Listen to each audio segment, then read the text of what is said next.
कष्टों से मुक्ति पा सकते हैं। आयोजन में पंडित धर्मेंद्र शर्मा जी साधना पद्धति के गुप्त सिद्धांत, सुख समृद्धि के रहस्य व कैसे करें कष्टों को दूर, ऐसे अनेक आयामों पर प्रकाश डालेंगे। आओ हम सब मिलकर शांति प्राप्त करें और चलें एक आध्यात्मिक पथ पर। जल्द ही अपना नाम रजिस्टर्ड करवाएं।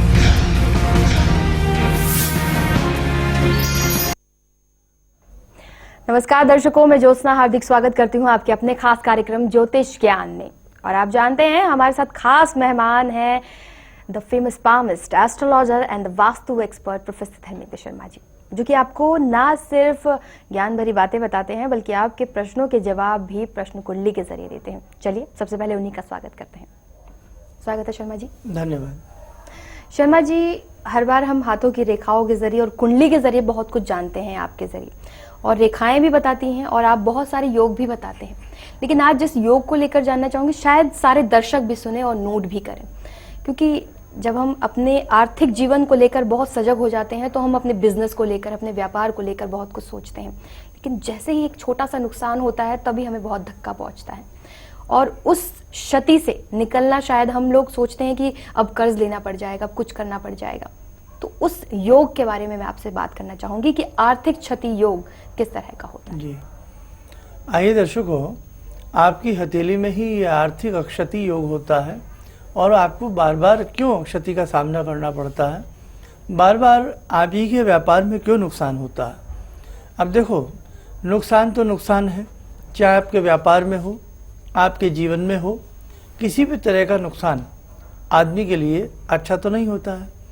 इंसान की हथेली में वास्तव में कुछ ऐसे योग होते हैं जो इस बात का परिमाप दंड बताने में बिल्कुल सहायक सिद्ध होते हैं कि इस व्यक्ति को आर्थिक क्षति से गुजरना पड़ेगा। कई बार आपकी हाथों में इस प्रकार की रेखाएं दौड़ रही होती हैं कि वहाँ ये चीज़ निकल कर के आती है कि आपको बहुत अच्छा लाभ होगा। कई बार आप चौघड़ियाँ देखते हैं, आप पंचांग में दिन की चौघड़ियाँ देखते हैं कि शुभ लाभ अमृत की घड़ियाँ आप ढूंढते हैं, और शायद ऐसा तो कोई ही व्यक्ति संसार में हो जिसे लाभ की ज़रूरत ना हो, जिसे प्रसन्नता की आवश्यकता ना हो, शायद ही कोई ऐसा व्यक्ति हो। हाँ, वो बात अलग है कि साधु हो, सन्यासी हो, व्रक्त हो, उन व्यक्तियों को किसी तरह का, ऐसी शक्तियों को किसी तरह का कोई आवश्यकता नहीं होती। जैसा जीवन उनको मिलता है वो उसी में प्रसन्न रहते हैं, क्योंकि भगवान ने अपवाद तो हर चीज़ का बनाया है। जब व्यक्ति की हथेली में खास तौर से उसकी मस्तिष्क रेखा बेकाबू स्थिति में नज़र आती हो, कई भागों में हमें ये मस्तिष्क रेखा टूटी हुई नज़र आती हो, और मस्तिष्क रेखा के साथ साथ हमें उस व्यक्ति के सूर्य बिल्कुल खंडित से नज़र आते हों, तो ऐसी स्थिति में स्वयं व्यक्ति अपनी क्षति का, अपने नुकसान का व्यक्ति स्वयं जिम्मेदार होता है। ध्यान रखें, सूर्य, चांद, सितारे ही नहीं आपकी जिम्मेदारी का सबब बनते हैं। कभी कभी इंसान अपनी मूर्खता से भी अपने व्यापार को डुबो देता है। वही वाली बात, जिस डाल पर हम बैठते हैं उसी को हम काटने लग जाते हैं। आप जिस दुकान में बैठते हैं, आप जिस फर्म के स्वामी हैं, कभी कभी आप उसी से चोरी करने लग जाते हैं। कई स्थिति ऐसी सामने आती हैं कि जिस डाल पर हम बैठे हैं उसी को हम कमज़ोर बना रहे हैं, तो आप स्वयं अपनी क्षति का कारण बन जाते हैं। कई बार आपके पास बैंक बैलेंस अच्छा होता है, आपका व्यापार अच्छे से डेवलप कर रहा होता है, लेकिन आप किसी न किसी अनैतिक कार्य में अपने धन को लगा करके उसको बहुत बढ़ाना चाहते हैं, आप नुकसान का सबब स्वयं बन जाते हैं। और भी कई ऐसे कारण हैं कि आपको आखिरकार ये नुकसान बार बार क्यों होता है, और भी ऐसी कई चीज़ें बताएंगे। और साथ में आज ये भी हम आपको बताएंगे कि आप इस बढ़ते हुए नुकसान को किस प्रकार से रोक सकते हैं। वो दैवीय उपाय भी हम आपको ज़रूर बताएंगे। जी, तो ये दैवीय उपाय जानने के लिए आप लगातार बने रहिए इस खास कार्यक्रम में, और अपने पेन और कॉपी को आप रेडी रखिएगा, क्योंकि इस खास कार्यक्रम में आपकी आर्थिक क्षति के योग को खत्म करने और उससे उबरने के भी उपाय आप जान पाएंगे। फिलहाल कॉलर है हमारे साथ, दर्शना है हैदराबाद से। स्वागत है दर्शना जी। नमस्ते दीदी। हाँ, नमस्ते गुरुजी। जी बोलिए, क्या पूछना चाहते हैं? गुरुजी, मेरे को लंबर स्पैन है और सर्वाइकल हो गया, मैं सीधा आगे चल नहीं पाती गुरुजी, 8-9 साल हो गए, बहुत दिक्कत हो रही है। सर्वाइकल से? हाँ जी, cervical spine cord number spine है, स्पैन भी टेढ़ा हो गया। अच्छा, इसके लिए आपने कोई मेडिकल राय नहीं लिया? डॉक्टर मेडिकल राय ली तो स्कोलिस टाइप का बोलते हैं ना, स्कोलिस बोलते हैं, जगह हो गया, स्कोलिस हो गया, मसल डिस्टोनिया हो गया, तो टाइम लगता है, फिजियोथेरेपी कराओ, कुछ भी नहीं हो रहा डॉक्टर ने कहा। गुरुजी कुछ भी आराम नहीं आ रहा। अच्छा, चलिए आपको बता देते हैं। गुरुजी आपका मंत्र जोर से बोलना गुरुजी, मंत्र को चलिए और दम लगाकर जोर से बोलेंगे, सुनिएगा आप। अच्छी बात है कि ईश्वर करे कि आप तक के नहीं पूरे भारत के कानों में ये मंत्र पहुंचे और सभी की निरोगी काया रहे। ऐसा कौन सा मंत्र है दर्शकों, और ख़ास तौर से दर्शना जी भी सुन लें, कि जिस मंत्र से हम अपनी समस्त प्रकार की बीमारियों को दूर कर सकते हैं। वास्तव में ऐसा मंत्र है। उस मंत्र का नाम है राम रक्षा स्तोत्र। राम रक्षा स्तोत्र आप प्रतिदिन पढ़ना शुरू कर दें। और एक मंत्र हम आपको और बता रहे हैं, आप उसको नोट कीजिएगा। हिरिम बीज को हम 2 बार प्रयुक्त करके आपको बोलते हैं, ओम हिरिम हिरिम सूर्याय नमः। दोबारा सुने, ओम हिरिम हिरिम सूर्याय नमः। इस मंत्र को कोई भी व्यक्ति 1 माला प्रातःकाल करे और साथ में राम रक्षा स्तोत्र करे, और साथ में जब भी दिन में कभी आपको समय मिलता है तो रुद्राक्ष के 2 दाने ले लें। 5-5 मुखी रुद्राक्ष के 2 दाने ले लें। कितने के आएंगे ये? बाजार से मात्र 1 दाना 10 रुपया का आता है। 2 दाने ले लें, 20 रुपया आपको इन्वेस्ट करना पड़ेगा। अपनी हथेली पर रख लें, व्हील की तरह, पहिए की तरह उनको चलाते रहें। एक्यूप्रेशर पद्धति भी हो जाती है। और साथ में इसके साथ एक मंत्र होता है, भगवान शिव का अति प्रिय मंत्र है, ओम जुम सह जुम ओम। पुनः सुने, ओम जुम सह जुम ओम। इस मंत्र को 5-10 मिनट इस क्रिया को दिन में किसी भी समय दोहराया जाए। लेकिन हमारे दर्शक ध्यान रखें, खाली पेट, बहुत ज़्यादा भरा हुआ पेट नहीं होना चाहिए। जैसे आप खाना खा के आए हैं, खाना खाते ही इस मंत्र को ऐसे रुद्राक्ष की मदद से ना पढ़ें। आपका पेट थोड़ा सा हल्का फुल्का खाली होना चाहिए। उस वक्त इसको क्या करें, शाम के समय कर लें, प्रातःकाल ब्रेकफास्ट के 1 घंटे बाद कर लें, या उससे पहले कर लें। इन दोनों तीनों चीज़ों से बेजोड़ लाभ मिलता है। कोई भी हमारा दर्शक, खास तौर से जो इस समय ये कार्यक्रम देख रहे होते हैं, आप इन मंत्रों का सहारा ज़रूर लिया करें। बहुत लोग उपहास करते हैं, बहुत लोग हंसी उड़ाते हैं। क्या मंत्रों में इतनी ताकत होती है कि व्यक्ति की बीमारियां ठीक हो जाती हैं? क्या मेडिकल साइंस से भी मंत्र ऊपर है? हम इस बात की बहस नहीं करते कि मेडिकल साइंस ऊपर है या मंत्र साइंस ऊपर है, मंत्र विज्ञान ऊपर है। जो भी हैं, मेडिकल साइंस अपनी जगह बहुत अच्छा वजूद रखता है। रही मंत्र विज्ञान की बात, तो मंत्र विज्ञान तो एक चीज़ को और सहायक सिद्ध करता है, ध्वनि विज्ञान। आपने देखा भी होगा, आजकल तो मेडिकल साइंस में भी ध्वनि की तरंगों का या ध्वनि के माध्यम से बहुत सारे ऐसे ट्रीटमेंट होते हैं कि रोगी के ऊपर ऐसे परीक्षण किए जाते हैं, ध्वनि सुनाई जाती है और ध्वनि के माध्यम से उस मरीज को ठीक करने का प्रयास किया जाता है। चाहे वो वेदों के मंत्र हों, चाहे वो किसी भी चीज़ की ध्वनि हो, ध्वनि के माध्यम से भी हमने पौधों को भी फलते और फूलते देखा है। एक डॉक्टर तो ऐसे हैं जो फलों को और फूलों को चमकदार बनाने के लिए, फलों में रस भरने के लिए और फूलों को बेहतरीन खुशबूदार महकाने के लिए वो वहाँ पर एक ऐसा म्यूज़िक बना करके रखते हैं, एक ऐसा म्यूज़िक चला करके रखते हैं कि जिसके माध्यम से फल त्वरित पकने लग जाते हैं। तो बहुत सारी ऐसी थेरेपीज़ हैं जो अपना अपना कार्य कर रही हैं। उसमें एक मंत्र विज्ञान भी बहुत बड़ा कार्य करता है। जी, तो बिल्कुल मंत्र किस तरह से काम करते हैं ये तो आप समझ ही गए हैं। एक ध्वनि जो होती है वो आपको कितना ज़्यादा पवित्र बना देती है और आत्मिक रूप से आप महसूस करने लगते हैं कि आपकी परेशानी भी अब खत्म होने लगी है, आपकी ऑरा पर बहुत अच्छा प्रभाव पड़ने लगता है। और वहीं अब जब मंत्र विज्ञान की, मंत्र साधना की आपने बात कर ली है, तो आप समझ ही रहे होंगे कि अंबिका यंत्र की साधना भी आपके लिए कितनी कारगर सिद्ध हो सकती है। तो अंबिका यंत्र अगर आप मंगवाना चाहते हैं तो स्क्रीन पर संपर्क सूत्र मौजूद है, संस्थान में आप संपर्क कीजिए और आप सुबह 10 से लेकर के शाम 6 के बीच में संपर्क साध सकते हैं। अंबिका यंत्र के बारे में आप तमाम जानकारी भी हासिल कर सकते हैं। और शर्मा जी, जिस तरह से हम आर्थिक क्षति को लेकर बात कर रहे थे, और क्या कुछ बताएंगे इसके अंतर्गत? जी, और भी कई ऐसी चीज़ें होती हैं दर्शकों, जो आपकी हथेली में ही इस प्रकार की बातें होती हैं। नए नए दर्शक प्रतिदिन जुड़ते रहते हैं। ज़रूरी नहीं सभी के पास जन्म पत्रिका सही तरीके से बनी हो, सभी को अपनी डेट ऑफ बर्थ और समय सही से याद हो।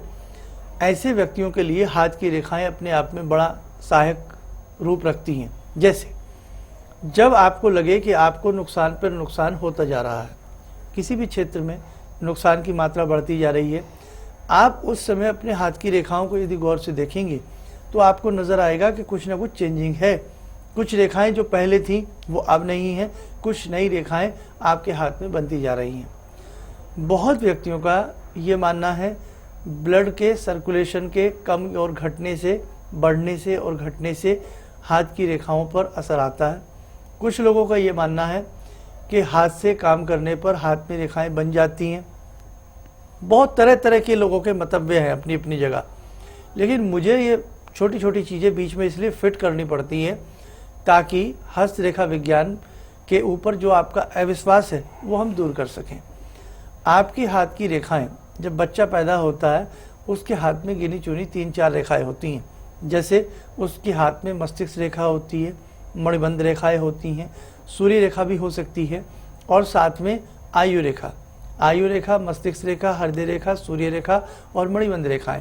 ये 4-5 रेखाएं तो बच्चे के हाथ में जन्म जाते ही उसके हाथ में डेवलप होती हैं। क्यों? आयु रेखा होगी तभी उस बच्चे को आयु प्रदान होगी। तो कहने का मतलब ये रेखाएं व्यक्ति अपने जीवन के पिछले क्षणों से, प्रारब्ध से अपनी हथेली में लेकर के आता। जिस व्यक्ति की हथेली में बहुत सारी रेखाएं हों, बहुत सारा कटाफटा मक्कड़ जाल सा बना हुआ हो, ऐसे व्यक्ति भी हमेशा नुकसान के भागी होते हैं, नुकसान होता रहता। और एक चीज़ और ध्यान से सुन लें आप लोग, जो व्यक्ति बहुत त्वरित गुस्से वाले व्यक्ति होते हैं, आप में से ऐसे बहुत व्यक्ति होंगे कि गुस्सा तो मानो एकदम उनके साथ ऑन हो जाता है, जरा सी बात हुई नहीं कि आपको एकदम क्रोध आ जाता है। संसार में आप ये रीडिंग निकाल लेना, आपके घर में भी ऐसे व्यक्ति हो सकते हैं, आपके बाजू वाला पड़ोसी ऐसा हो सकता है, आपके नाना, चाचा, फूफा, दादा, काका, काकी, कोई भी ऐसा हो सकता है। जब जिस व्यक्ति को बहुत ज़्यादा क्रोध आता हो और ख़ास तौर से बेकार की बातों पर क्रोध आता हो, ऐसे व्यक्ति अपने जीवन में कभी भी तरक्की नहीं कर पाते हैं। नुकसान, जैसे हमारे संग जीवन में चलता ही रहता, जिस घर में प्रातःकाल कलह क्लेश गूंज जाती हो, आपका ऑफिस आने का समय है, आपका अच्छे से भगवान का स्मरण करने का समय है, और वो समय बहुत व्यक्ति क्लेश में व्यतीत करते हैं, वहाँ पर लक्ष्मी कदापि नहीं ठहरती। आप इस बात को लिख लें, अच्छी तरह से लिख लें। सेकंड, एक चीज़ और आपको बता रहे हैं, जो व्यक्ति दिन में बहुत सोते हैं, ऐसे बहुत व्यक्ति हैं दिन में बुरी तरह से सोते हैं, रात में भी इतना नींद का आनंद नहीं लेते जितना उनमें दिन में सोने में बड़ा अच्छा लगता है। लेकिन जो व्यक्ति रात की ड्यूटी करते हैं, कोई ऐसा काम करते हैं रात में जागने वाला, वो दिन में सोते हैं, वो अलग बात है कि भाई वो तो दिन में उनको सोना ही है। लेकिन जो व्यक्ति रात में भी खूब सोते हैं 7-8 घंटे, और दिन में जब भी मौका मिल जाए तभी 2-4 घंटे की नींद पूरी करने में कमी नहीं छोड़ते, वहाँ पर भी हमने देखा है लक्ष्मी रुष्ट होती है, वहाँ पर भी हमने देखा है कारोबार रुष्ट होता है। और बहुत सारी चीज़ें हैं जो आपको हम समय समय पर बताते रहते हैं। कभी भी जब आप बाथरूम में स्नान करते हैं या हाथ पैर धोते हैं तो अपने दोनों पैरों को मसल करके मत धोइएगा। बहुत लोगों को आदत होती है टैप चला लेते हैं और पैर के ऊपर पैर रखकर मसल करके उसको साफ करते हैं, इससे भी लक्ष्मी का पदार्पण खराब होता है। तो जब भी आप अपने हाथ पैर धोते हैं, बहुत छोटी छोटी चीज़ें होती हैं, बात तो छोटी छोटी होती हैं, लेकिन कई बार वो बात आपको नज़र नहीं आती, बहुत बड़ी हो जाती हैं। कैमरे का लेंस कितना बड़ा होता है, छोटा सा होता है, लंबी सी कुतुब मीनार को अपने अंदर फंसा लेता है। जगन्नाथ जैसे महा यात्राओं को एक एक सिर को अपने अंदर फिट कर लेता है। कैसे भाई, कैसे हो गया ये सब कुछ? बात छोटी होती है लेकिन कभी कभी अंजाम बहुत बड़ा होता है। लिफाफा भले ही छोटा हो लेकिन उसके अंदर कभी कभी मजमून बड़ा ताकतवर होता है। इसलिए आप ध्यान रखा करें कि छोटी छोटी बातें भी अपने जीवन में जरूर अमल किया करें। जी बिल्कुल, बहुत सारे इंडिकेशन आप समझ रहे होंगे कि लक्ष्मी को कितना ज़्यादा नाराज़ कर सकते हैं। इन चीज़ों का ख्याल रखिए, इन चीज़ों को समझिए, और आपने इन तमाम चीज़ों को नोट ज़रूर कर लिया होगा जो फ़ायदेमंद है। और फिलहाल जन्म पत्रिका की भी बात कही गई है कि आखिरकार अगर आपके पास आपकी डिटेल्स हैं तो आप शुद्ध जन्म पत्रिका भी बनवा सकते हैं शर्मा जी से। और हाथों की रेखाओं के बारे में तो खैर आप इस खास कार्यक्रम से समझ रहे होते हैं कि आप हाथों की रेखाएं भी दिखा सकते हैं शर्मा जी से। हालांकि अगर आपके पास आपकी डिटेल मौजूद नहीं है तो आपकी हाथ की रेखाएं आपके भाग्य के बारे में बहुत कुछ बताती हैं। तो आप शर्मा जी से मुलाकात करना चाहते हैं तो संपर्क सूत्र आपके स्क्रीन पर लगातार मौजूद है। आप 10 से 6 के बीच में, सुबह से शाम के बीच में आप संपर्क साध सकते हैं। फिलहाल वक्त एक ब्रेक का है, जल्द लौटते हैं।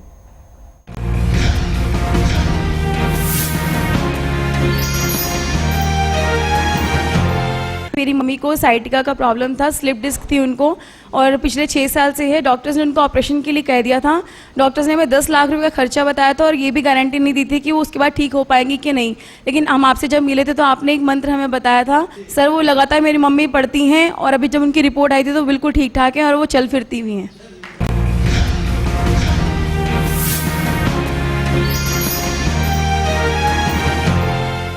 अंबिका यंत्र। अंबिका यंत्र 3 विशेष प्रकार के यंत्रों का मिला जुला संयोजन है। अंबिका यंत्र में 10 दिशी यंत्र, लक्ष्मी प्रदायक 34 यंत्र एवं पंचदिशी यंत्र सम्मिलित हैं। यह अंबिका यंत्र विद्वान ब्राह्मणों के द्वारा वैदिक तरीके से भोजपत्र के ऊपर प्राण प्रतिष्ठित किया जाता है। इस विशेष यंत्र की यांत्रिक तरंगों का प्रभाव चमत्कारिक रूप से कार्य करता है, जैसे वास्तु दोष, व्यापारिक धनहानि, मानसिक अशांति व विभिन्न प्रकार के रोग व बाधाओं को शांत करता है। साथ ही आध्यात्मिक व भौतिक सुख प्रदान करता है। अतः यह यंत्र अत्यधिक लाभदायक सिद्ध होता है। अधिक जानकारी व रजिस्ट्रेशन के लिए संस्थान से संपर्क करें। संपर्क सूत्र 09582248029, 08130948703। संपर्क समय प्रातः 10 बजे से सायं 6 बजे तक। आप प्रोफेसर धर्मेंद्र शर्मा जी से समय समय पर देश के विभिन्न हिस्सों में मिल सकते हैं। 28 अप्रैल मुंबई, 29 अप्रैल नागपुर, 7 मई लुधियाना, 27 मई लखनऊ, 28 मई पटना, 18 जून अहमदाबाद, 19 जून जयपुर और 9 जुलाई भोपाल।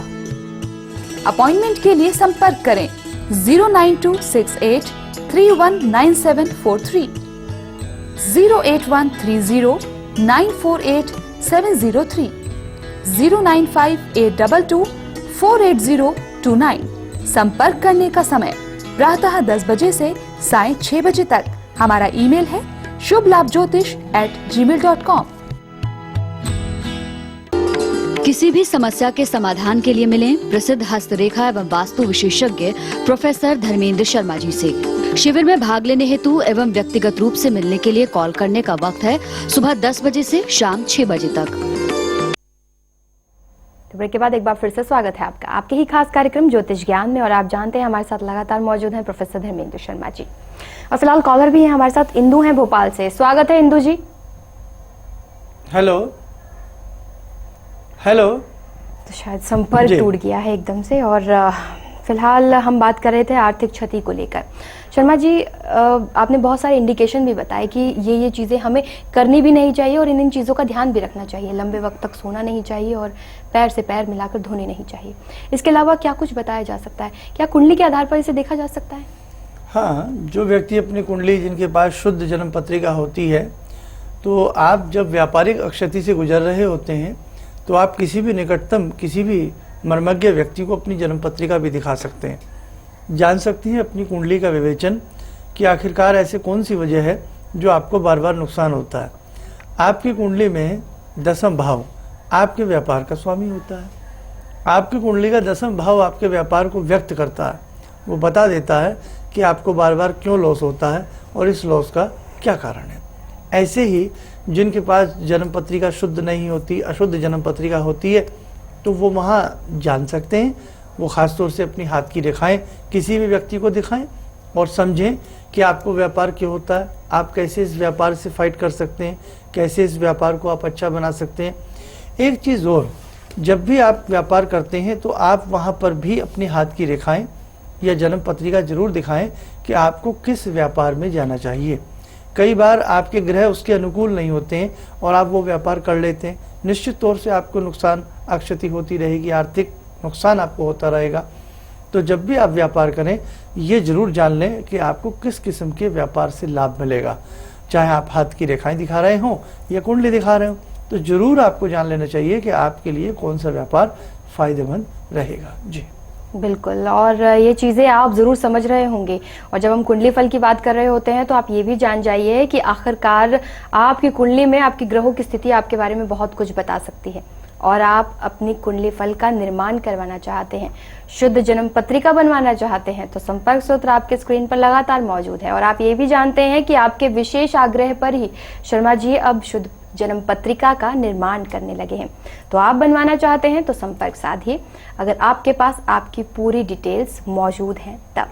फिलहाल कॉलर हैं पूनम है सोहाना से। स्वागत है पूनम जी। हेलो जी, जय माता दी। जी बताइए, क्या पूछना चाहते हैं? गुरुजी, मेरे बेटे का बर्थ है 12 अक्टूबर सीधा सवाल, सीधे प्रश्न कर सकते हैं पूनम जी आप। सीधा सवाल पूछें। गुरुजी मेरे बेटा है और 8th क्लास में पढ़ रहा है गुरुजी, वो ना पढ़ता तो बहुत है लेकिन उसको ना नंबर नहीं आ पाते गुरुजी, सफलता नहीं मिल पाती। आपको बता देते हैं, छोटा बच्चा है उसको सफलता कैसे मिले। छोटे बच्चे से हमेशा ओम सरस्वती नमः, ओम सरस्वती नमः 11 बार सुबह और 11 बार शाम बच्चे से पढ़वाया करें। दक्षिणावर्ती शंख घर में रखें और दक्षिणावर्ती शंख का जल छोटे बच्चे को पिलाइएगा। सरस्वती का वास होता है उस जल में, निश्चित तौर से बच्चे की विद्या अच्छी रहेगी। आइए दर्शकों, जुड़ते हैं आज की ध्यानमाला में, जुड़ते हैं भगवान शिव से। ध्यान करें भोलेनाथ का, सभी की काया निरोगी हो, सभी को भोले भगवान अपना आशीर्वाद प्रदत्त करें। ओम त्र्यंबकं यजामहे सुगंधिं पुष्टिवर्धनम् उर्वारुकमिव बन्धनान् मृत्योर्मुक्षीयमामृतात्। ओम पंचवक्त्राय विद्महे महादेवाय धीमहि तन्नो रुद्र प्रचोदयात्। ओम जुं सह जुं ओम त्र्यंबकं यजामहे सुगंधिं पुष्टिवर्धनम् उर्वारुकमिव बन्धनान् मृत्योर्मुक्षीयमामृतात्। डमड डमड डमड डमनिनाद वड डमर वयं चकार चंड तांडवं तनोतु नः शिवे शिवं। जटाकटाह संभरं भरं निलिम्प निर्झरि विलोल वीचिवल्लरी विराजमान मूर्धनि। धगद धगद धगजुललाट पट्ट पाविके किशोर चंद्रशेखर।